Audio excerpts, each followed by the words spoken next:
সেরা প্লেয়ার। সুতরাং সাকিব না থাকাটা তো অবশ্যই আমাদের সবার জন্যই একটা আম মানে সাকিব সারা জীবন ক্রিকেট খেলবে এটাও সত্যি কথা। But as long as Shakib is playing the game and ও বাংলাদেশের ক্রিকেট খেলতে পারছে না।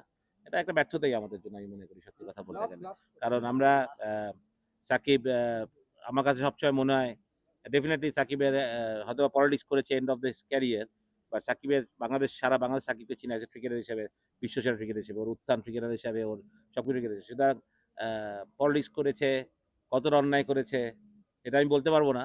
বাট আমরা ওইটুকুও ৮ মাসটা ওরা এত বড় লম্বা ক্যারিয়ারের কাছে মিলাই ফেললাম, এটাই আমার সবচেয়ে বড় লাগে যে ওরা এত লম্বা ক্যারিয়ারের সাথে ৭ টা মাস আমরা ইয়ে করতে পারলাম না। সাকিব বাংলাদেশকে এত কিছু দিয়েছে।